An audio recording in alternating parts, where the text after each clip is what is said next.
Well, how's everyone doing today? This is Bob Gums, and this is the Concerned Forum. And I wonder if you good people have been paying attention to what's happening with our Congress.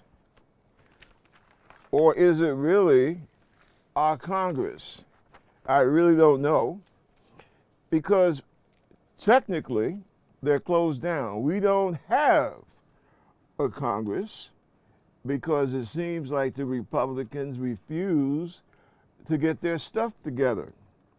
They are trying desperately, a group of 20 of them, and these are, this 20, right? These dudes are the most right-wing insurrectionary assholes, okay? That's why I'm glad I'm on cable, so I can call them what they are, assholes. And they are basically doing the same thing to their so-called party, the Republican Party, that the Republicans used to do to the Democrats not too long ago. And that is, you have to bargain with us. See, that's the thing. They say, you have to respect us. You have to bargain with us. And the other guy says, okay, well, what do you want? And they'll say, well, really, we want to be respected. And then we would like to see this, this, and that. And the guy says, okay, I respect you. We're going to give you this, this, and that. And then 5 minutes later, you got the same clown saying, oh, well, we don't feel respected enough. And our goals have changed. So now, instead of you giving us this, this, and that, we want this, this, this, and that, and that, and that. And they're moving the damn goalpost. See? And now, if you remember, that was the complaint that so many of us progressive Democrats had, not so much against Pelosi, but basically trying to encourage her to show some, chutzpah. And in her own way, I have to admit she did. But in terms of the viewing public, it just kept looking like Democrats were backing down, right? And see, it wasn't that the Democrats were so much backing down as it was that the Republicans were constantly moving the damn goalpost. Well, now the Republican Party, thanks to the original encouragement of Donald Trump, now the Republican Party finds itself in the same position, looking as foolish as all hell as the way they used to make the Democrats look. So now Republicans, now you know how it feels when you're being jerked around by a bunch of jerks. And this is the problem that we're facing now. Remember, like it or not, the Republicans, they do have a majority, which is about what, 3 or 4 seats, something like that? So, there was no overwhelming public acclamation of the Republican Party in this last election. As a matter of fact, anybody that observes American politics knows that the Republicans did lousy. They did worse than lousy. I think it's something like they did worse. No party has done as badly as they have in the midterm election in about, 100 and some odd years? So, I don't know what it is with these fools, okay? They just don't get the damn message.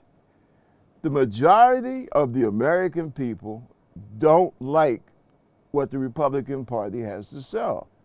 They don't want their Social Security benefits cut. They don't want their Medicaid and Medicare benefits cut, right? They don't want to see Russia basically take over all of Western Europe. And I could go on and on. They don't like the idea of a pregnant woman going into a delivery room, and she has her family member, maybe her father confessor or priest, and her congressman in the damn delivery room. And quite frankly, if any mechanical thing that's being dealt with a woman's body, unless you have a hand in it, it's really none of your damn business. And the American people are, they're sick of that crap. And what the abortion thing did, it showed the American people, even those that they might vote Republican if they don't, if they have a funny feeling about a particular Democrat, they go back and forth. I'm talking mainly about independents, which is rapidly becoming the majority, or it might already be the majority of voters in this country. And when they see a political party that's bent on telling a woman, well, you should never have an abortion, even for medical reasons or rape, incest, psychological disability, whatever, okay? They look at this and they say, well, damn, these birds are a bunch of damn dictators. And, Republicans come screaming about the budget. It's terrible the way the Democrats have spent. Who the hell has spent more money than Donald Trump? And when you bring this up to Republicans, you know what you hear? You hear crickets. Trip, trip, trip, trip. No discourse, no debate, just crickets in between the sounds of silence. And that's, I think that really pisses people off. And I'm going to tell you something else. A lot of you out there might start throwing beer cans at the television set, but guess what? America is a center-left country, okay? Now, I know you're going to have a whole bunch of people, we're not liberals in this country. We're not left in this country. We're, in the middle, or we're slightly to the right. No, man, no. How do I come to this conclusion? List all the issues: abortion, weapons control, gun control, as you civilians call it, gun control, Social Security, minimum wage, Medicaid, Medicare, right? Ask the American people, do they want the Republican Party to mess with these programs? And you will be met with a resounding no. Not to mention talking about climate control. So I think that we need to dispel a lot of these illusions that the Republican Party, and sometimes with the connivance of the mainstream media, they put this stuff out. Oh, well, America is really a center-right country. No, we're a center. You can see we're centrist, basically leaning to the left. And I think that that's a proper position for a democracy, because in the first place, by the very fact that you are a democracy, yeah, that's kind of that's a left-wing philosophy, baby. And no, as the Republicans try to make America into a carbon copy of Hungary, no, Hungary is a damn dictatorship, right? And frankly, it's always been one. And I would say that all you have to do, trace Hungary from the 1930s up until now. Remember, you had more Eastern Europeans serving as concentration camp guards than you had actual Germans. So I tell you, this right-wing hang-up that the Republicans are into. It's, it's like a false flag, right? Those decent Republicans, I know that a lot of these people, they're not evil people. They're not bad people. But what it is, they have allowed their party to become a hangout for every bigot, every nut, every anti-Semite, every racist, every sexist, every anti-LGBT. And every, we used to call them religious fanatics or religious nuts. Now, I guess, what do you call them? People who want to have a theocracy. And that's what the Republican Party has turned itself into. And I call upon good American Republicans who believe in the principles that this nation was supposedly founded on to clean out their party. That's the word I have, because the Republican Party is also trying to do something else. And you saw some of this during the senatorial election in Georgia with old Herschel Walker, trying to spread this idea that, oh, black men are abandoning the Republican Party. No, that's not the case. Now, I will tell you, there are a lot of things, I wouldn't say a lot, but there are some serious issues that a lot of the brothers have with the Republican Party. But overall, the mass majority of them are not flocking to the Republican banner, no matter what the Republican Party would like for you to believe. And I really think, you have to excuse the noise in the background, by the way. We're having a little technical difficulty here. But I really, I don't know, what's the proper word here? What's the proper terminology? Afraid? Scared? Well, put it this way.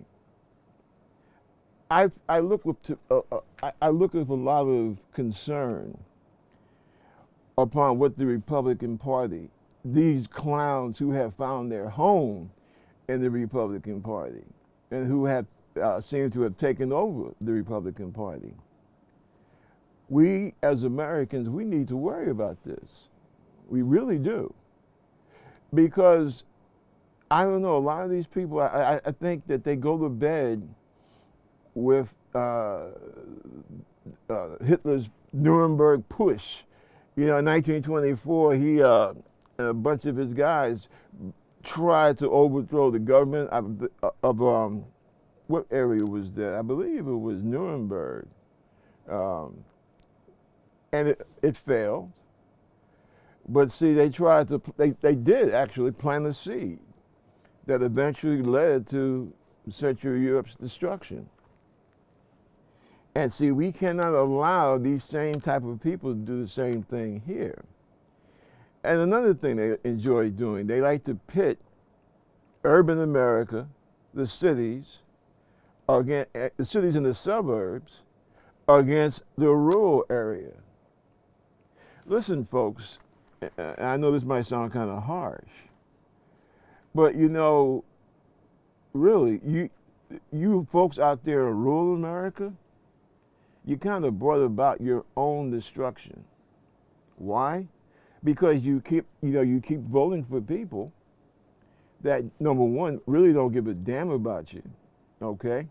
And number two, have embarked on policies over the last 40 years that have led to what you have in rural America now. Everybody's leaving, right? Your kids, they grow up, they say, I'm getting the hell out of here. There's nothing going on. And we need for you folks out there to stop being realistic.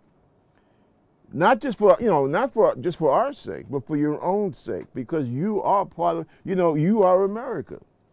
Just like me here in New York, I'm part of the bone and sinew of America. so are you. And it's not a thing about one side that's better than the other. Oh, well, those people in rural America, they're just a bunch of ignorant a-holes. And oh, those people in the cities, they're just a bunch of smart alecks who think that they know every damn thing. No, because that's not what's going to bring this country together. You're always going to have differences. You're always going to have divergent interest, okay? Oh, well, they're playing that interest group politics. Well, we are all members of an interest group. I'm a veteran, okay? I'm concerned when things that affect veterans come across my table. You're damn right I'm concerned. Just like everybody else, just like with women, just like with truck drivers, just like with lawyers, just like with doctors, okay? The point is that there has to come a point where Monday, okay, I'm dealing as a member of an interest group, but Wednesday, things are popping up that can only be solved by me as an American, see? And that's what, to me, that's what we have seemed to have forgotten. This is what people like Steve Bannon and people like Donald Trump, this is their bread and butter. Not to unify, but to divide, see? And then you have some who fit into that category, but also you have some who, why do you kill? Well, I just like to kill. You see, some people just ain't no damn good, right? That's what my old man used to say, the good Republican that he was. He said, Bobby, some people just ain't no damn good. And you can see that in today's politics. Now, something else that always bothered me, has been bothering me lately. And I would like to ask the Republicans, and these right-wing Republicans especially, and Bill Maher, what the hell, what do you mean by woke? I heard some Republican clown, and or I should say some clown that happens to be a Republican, talking about, they're trying to bring their woke politics into the military. What the hell is that all about? First, why don't you tell me what woke means in your estimation? I know what it means, but what are you telling the American people that it means? Are you saying, okay, the Democrats are trying to bring communist philosophy into the military, into the American military? Okay, that's something I can argue about intelligently. Why? Because you accuse the Democratic Party of trying to bring in communist philosophy and make it a part of the tenets of the American military. Well, yeah, we can argue about that because we know what communism is. I can look it up on Google and I can read, okay, well, communism says this, that, and that, right? But what the hell are you talking about? It's like, oh, God, they're trying to bring the woke philosophy to the military. Oh, they're trying to bring the woke philosophy into school. Oh, they're trying to bring the woke philosophy into American corporate society. What the hell do you mean by woke? Now, I think I had mentioned before, right, when I was a kid. What did I used to hear in the morning, right? Bobby, get your ass out of bed. You better get woke, get your clothes on, and get ready for school, right? That's how I remember my mom from Virginia, right? And that's what she used to say. Get your ass woke. Okay? Woke, a southern way of saying wake. In other words, get awake. So what are you telling me is your estimation of woke? And why is it now a bad thing to be woke? Who the hell gives you permission to try to deconstruct the English language? Woke, to be awake, So if I'm in the military and I see my fellow Marine, my fellow soldier, my fellow sailor, my fellow air person, right? If they happen to be female and I happen to see that they're being taken advantage of unfairly and I speak out against that, yeah, that makes me woke. That means I'm awake to the suffering, to the unfair advantage, the unfair treatment that this person of a different sex from mine is being subjected to. So that would tend for me to believe that woke is a good thing. If you say, oh, well, women are saying this and that, they're trying to fight against the glass ceiling, and you got some right-wing jerk who usually is a Republican, you have this jerk saying, oh, well, see, they're trying to bring the woke philosophy into corporate America. And you know who's famous for that BS? I'm ashamed, I'm almost ashamed to say it, that little fool that's the governor of Florida. Because that's how he made his political career, attacking woke and not saying gay. Now, for folks who keep talking about, oh, well, I hate government, government's too big. What did Reagan used to talk about? Government intruding in your life and all this other good stuff. Okay, I'll go along with that to a point. So what the hell is this Republican Party talking about? Because they are the greatest example of government intrusion into the private sector and into the private life of this country than we've ever seen. But yet people let them get away with this, they're at it again with their woke philosophy. Martin Luther King was an example of woke philosophy. Treat your brother the same way you yourself want to be treated. So why is woke a bad thing?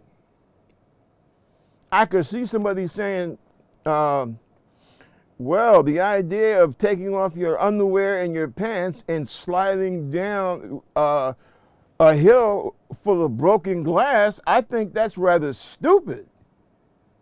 And I can go along with that. Yeah, that is pretty dumb. But trying to make sure that we can treat each other fairly in this country, yeah, that's cool. Go along with that. And the idea that all people, we changed it a little bit. Used to be all men. Now it's, we recognize that all human beings are created equal. I guess that is kind of woke. Also, I think it sounds kind of good, don't you? So I'm still waiting for the Republicans to tell me what's wrong with being woke. Do you want to walk across a busy thoroughfare asleep? Because what's the opposite of being awake? In case no one's told you, the opposite of being awake is being asleep. So if you're criticizing people from being woke, from being awake, what the hell does that have? What does that say about you as a person, as a human being? I think that this is what is so dangerous about what has happened with the Republican Party. And I guess I might be showing my age here, but I can actually remember when you had people in the Republican Party that actually did and said things that make sense. You used to have Republicans that actually tried, or at least attempted to try to think logical, coherent, sensible thoughts and ideas. What the hell happened to those folks? Romney, Senator Romney, right? Guy from Utah. His parents were as Republican as you can get. But oh, they were pretty damn decent people. A nicer couple of folks, it would be hard to say that you've met. I proudly say that, who have I met in life? Oh God, Jake Javits, Senator Jake Javits. Unfortunately, he turned bad to me when he got that presidential fever. But Nelson Rockefeller, the former football player for the Buffalo team, and he was a great one for trying to bring in a decent type of capitalism into the communities of color. Oh, what is his name? Anyway, him, Bob Dole, remember? Yeah, don't laugh. Bob Dole, he's one of the people that got the 64 Civil Rights Bill through. Everett Dirksen. Yeah, I met some of the big ones in my life. I've also had the pleasure of meeting Martin Luther King and Jesse Jackson. The reason I was privileged to meet so many Republicans was because my parents were active Republicans. My dad was the vice president, Morningside Heights Republican Club, and he ran for the assembly. I think that was right before I was born. He ran for the assembly. And this is right here in Harlem, okay? Right here in Harlem. And he was also a union organizer. I guess the Republican right wing of today would call my dad a radical left-wing union organizer. But he was, like I said, he was a Republican, as well as my mom. But then that started to change as we got into the... Now, he supported Reagan, but after that, him and my mom, they kind of started to back away somewhat from the Republican Party. Because you gotta remember, they did a bad move, which a lot of New Yorkers did in by the mid 70s. They moved down to where my mom was from originally, down there in Virginia. And from that time, they started, but that's because more and more of these right-wing hate mongers found that they were able to find a home in the Republican Party. You know who was a great supporter of a woman's right to choose? The Republican, most of the Republican Party. Oh yeah, yeah. But see, how should I say it? If you weren't around then, or if you really weren't aware of politics at that time, then you wouldn't know. You wouldn't know about that. And that's why most of these people who call themselves Republicans and who do such horrible things in the name of the Republican Party, they wouldn't be allowed through the freaking front door, quite frankly. For example, William F. Buckley, conservative. He was a conservative Republican. He would not tolerate the racists of the John Birch Society and the Ku Klux Klan. He would literally slam the door in their face. And See, this is why what happened here in New York, and I respectfully would call my Democratic representatives here in the 5 boroughs. I would like to politely ask them, why haven't they stood up to the Republican Party here in New York City? Now, these young Republicans here in New York, they had their little dinner, festival, whatever the hell it was, and you had one of the craziest ass people sitting in Congress today, and that's saying a hell of a lot. Old Margie from Georgia, the one that said, "Oh well, if me and Steve Bannon had been in charge of the logistics for 6 January, we would have bought weapons and we would have won." Now I can tell you, back in the 60s and 70s, you would be thrown out of the New York Young Republican Club if you came to a dinner and you made a statement like that. They would, all that rubber chicken, it would become, that you have at these various banquets and what have you, at these political banquets, that chicken would have been coming right for you because they would have thrown it at you. And you would probably have gotten your butt kicked and thrown out, especially with all the veterans that you have. See, that's something else a lot of people don't understand about what's happened to our politics and how crazy it is that a guy like Donald Trump got to be the Republican nominee for president in the first place. Because if you didn't have a military record in either party, and I'm talking about the 50s, the 60s, up until into the 70s, you couldn't get anywhere in politics, really. Very, very, very rarely. Now, Hubert Humphrey, he was LBJ's vice president for all that time, and he had some kind of physical thing. He couldn't get into World War II.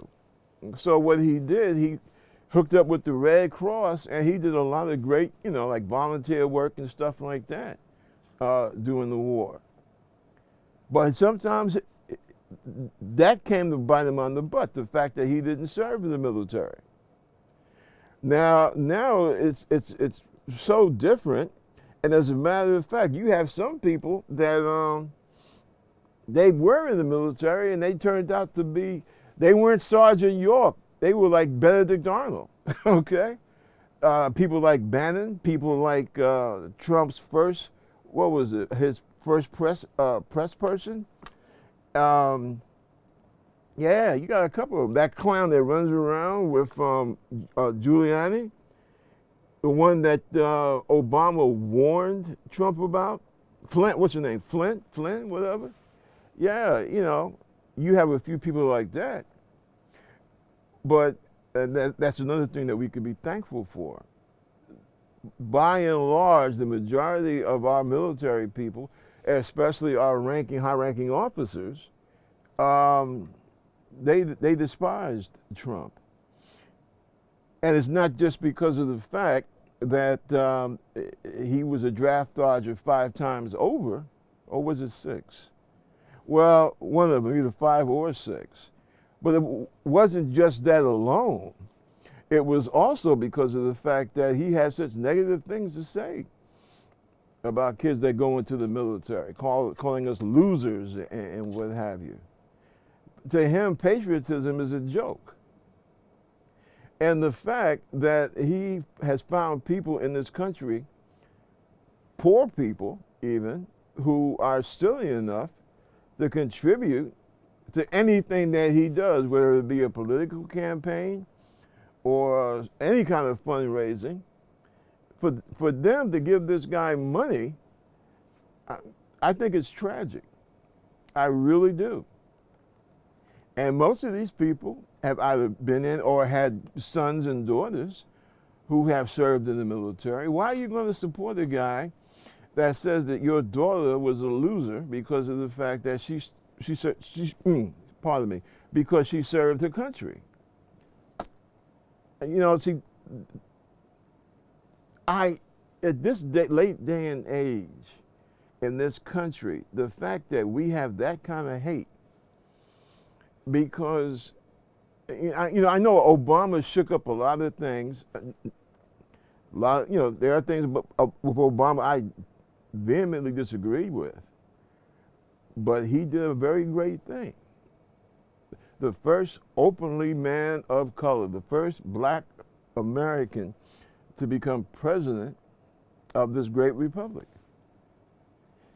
And that seems to be the shocker, the main motivating factor for a lot of these right-wingers in the Republican Party.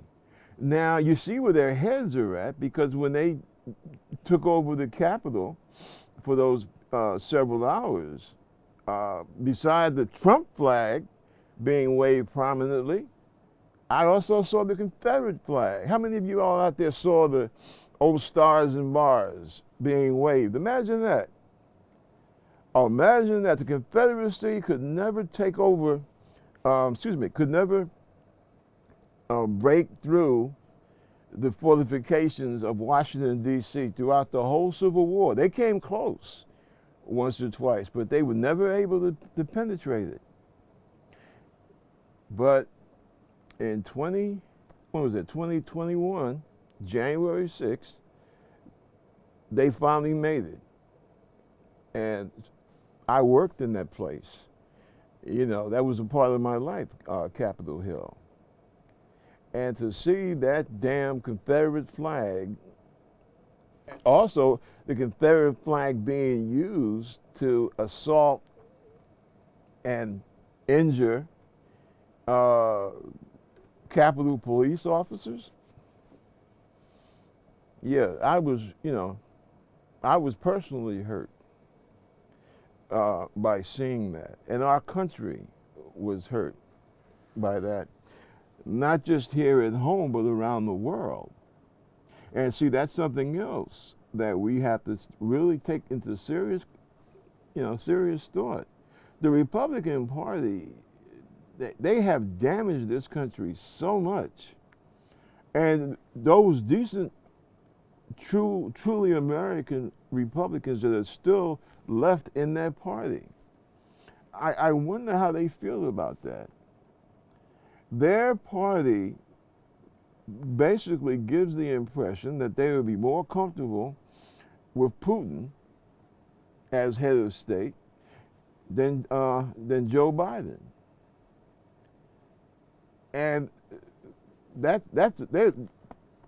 calls for a lot of hate. You have people in this country who hate the Democratic Party because they feel that the Democratic Party has done too much for people of color, and not just black people either, but for Hispanics, for LGBT people, for women, which is why I always find it so ironic when I see a woman standing up as a Republican spokesperson. I don't care if you're talking about Albany or D.C. And I'm like, wow, you have to remember, and I know I'm going to get roasted for this, but if you took like a scale and you asked the question, who was helped most by the Civil Rights Bill of 64, 65, and what was it, 70, 71, in the early 70s, who got helped the most? I would say that, generally speaking, women benefited slightly more than black Americans, especially black males. And I don't want anybody twisting this now, because I'm proud of what women in this country have been able to achieve. But I say that because I'm trying to make a point that in the struggles for civil rights, which have mainly been about black folks, right, trying to achieve equal rights with other Americans, everybody benefits, not just black men and not just black women, everyone. The whole thing about government help for business startups and things of that nature, right? The basic idea that everybody deserves to be treated equally. The whole thing about gay marriage and what have you. What do they fight for? The 14th, especially the 14th Amendment, has gotten a real heavy workout over the last 100 years. See? So it's not just, yeah, well, they always doing things for them damn black folks. No, it ain't about that, right? It ain't about that. One group of people, which I think America has a long way to go in some kind of just retribution, Native Americans. You know, and that's the whole, you know, that's another thing of Donald Trump. He hated indigenous people in this country speaking up for their rights with the gambling casinos and, you know, things of that nature. And see, this is what basically has happened to this country. If you believe in justice, truly believe in justice, then chances are you probably vote, for the last, say, 15 years, you probably vote Democrat. And if you're a person that you feel, well, too much has been done in terms of equality, in terms of justice, if you think that way, then chances are you probably vote Republican. And see, this is the thing that really, we have to grapple with these issues. We can't continue to just, oh, well, yeah, that's bad, and then put it in a dresser drawer and forget about it. We can no longer afford to do that in the 21st century. And when I see people talk about, oh, well, you know, he's a black Republican. Well, look, I grew up in a household of black Republicans, right? I was even a registered Republican for about a year myself. And what we have out here now parading as Republicans, they ain't Republicans. Most of them, they're would-be fascists. And we have to recognize that also. And the Democratic Party cannot forget that. They have to understand that, yeah, we have to work with people who don't necessarily think the same way we do. That's understood. But you have to be careful. Otherwise, you will find yourself in the same situation that would-be Speaker McCarthy finds himself in now. Look, you cannot negotiate with a grizzly bear when you have your head in his mouth. And see, that is something that McCarthy, you know, he totally overlooked that.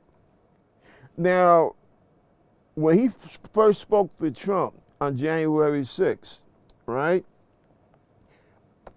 When he told Donald, hey man, this is your fault. This is your fucking fault. This is about you. I mean, this is, you know, you hear the recording, you can see the recording for yourself. This is what he said, and rightfully so, to Trump. But then what did he do? In less than 2 damn weeks, he's flying down to Mar-a-Lago, you know, kissing the royal, how did the Brits say, kissing the royal rump. And see, I said it then. McCarthy, basically, he has destroyed his political career because nobody likes a coward. Being a politician, being an elected official, that means that you want to lead people. And no one is going to follow behind a coward. McCarthy, I mean, he could have been a coward before, but the demonstration and the riot and the insurrection that Trump led on 6th of January, that was his chance to break free and to reclaim his manhood. And he didn't do it. He started to do it, but then he became afraid. And he said, well, I must crawl back to my Donald, and he will forgive me for speaking the truth. And as you can see, it ain't work out. It's like one of my boys used to say back when I was growing up, it ain't work. And that's why the Republicans and McCarthy are in the situation that they're in. You know? Oh my goodness. Excuse me. If you could call me back in about 35 minutes, I'm on television right now, and I'll be glad to speak with you. Bye now. But yeah, that's what happened. You know, you got McCarthy on his knees. So tell me something. And if he was here right now, I would ask him, why in the hell do you think that anybody's going to follow you? Because we have seen you try to act like a man. You walked up to the line, but then instead of stepping over that line, you ran away. So why in the hell should I want you for my leader? And see, you can't trust a coward. I don't care what side the person is on. If I'm your enemy, if I'm your opposition, but I see that you are a coward, that you don't have the guts to stand up for what you profess to believe in, I don't want to be bothered with you. As far as I'm concerned, you are not worth wasting a bullet, getting me cracking you upside the skull with a baseball bat. You're not worth it. Because you're nothing, you're no one. Because you don't even know who the hell you are. So why in the hell should anything that you say be of any interest or importance? Because who's going to follow you? Who in their right mind is going to follow behind a coward? Now, those 200 votes that he professes to have, in the, as you've seen when they, what is it now, 11 times or 12 times? And he has like 200 or something. Those folks who are behind McCarthy, they're doing it because they look at him as an escape hatch to sanity. That's the only reason. And I would say that pretty soon that's going to wear thin. And that's the problem that we have in this country, because we have become basically a two-party nation, and one of the parties has allowed itself to be filled with, fascist, theocratic, madmen, which is just like saying, religious nuts, right? Bigoted people. All the negative aspects of American society, they cling now. They cling to the Republican Party. If you see a bunch of Nazis doing a demonstration somewhere, it's a safe bet that the majority of those people vote Republican. That's just a fact of life. And we have to be very concerned about that. As I said earlier, we have to be very concerned about that as a nation. And to me, a black person or an Hispanic person or a Jewish person or an Asian person or a LGBT person, right, to be in today's Republican Party. Now, don't get me wrong. You have some black Republicans out there who they really believe in the Republican philosophy, right? However, those who have respect for themselves, they're either you're not going to hear about them because they're behind the scenes, basically trying to fight for some type of enlightenment to come into the to come back into the Republican Party, or they just, yeah, I'm a Republican, big deal. You know, they don't stand around saying, yes, I'm a black Republican. No. Just like my man, I always screw up this brother's name. And he's a good guy. He was the first black head of the RNC. So I think, wait a minute, hold on a second. I believe that the brother's name, is it Steele? You know, sometimes you get so used to seeing various personalities on the air that you might just know them by a first name, or you might not know them at all. You know, be paying attention to them, but you're so familiar with them. But see, it's just the point that the idea that the Republicans are somehow going to swoop up 80% of the black vote, especially the black male vote, no, that's not what's going to happen.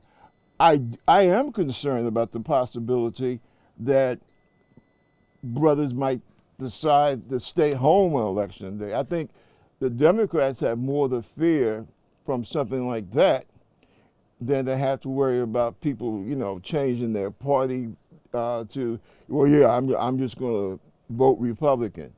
No, I don't see that sort of thing really happening to any large extent. But see, one other point that we have to realize, we're Americans. We're not Democrats, we're not Republicans. We are Americans. And see, this whole tribal thing that has become so intense since Trump got on the scene, that's something that we have to banish from our political discourse. The idea that Republicans have that somehow to be a Democrat is to be non-human, okay? Not just anti-American, but non-human. Accusing Democrats of being child molested. It's ridiculous. And when a party starts saying things like that about its opposition, to me, that's a sure sign that that party is heading for the historical junk heap, quite frankly. And for those Republicans who still have some gray matter left, okay, they need to work on their party. And if I was, I don't give advice to Republicans, but if I were to do such a strange thing, I would say that what they need to do maybe is head to the locker room for about a good 4 or 5 years and help their party to catch up with the 21st century. That would be the smartest thing that they could do. Because presently, Republicans on the national level, to me, it's just about trying to attach the United States to a guy with a horse and buggy. And time doesn't stand still. People cannot just stand still. And nations cannot stand still. Because if they do, the world swoops right by you. And America has too much of a history, both good and bad, but we have made a difference. That's the important thing. And we cannot allow a party or any group of people to have us walk backwards. So listen, you folks, enjoy your weekend, enjoy each other, and I'll see you next time. Same place, same channel. And this is the Concerned Forum, and I'm Bob Gumbs. Take care.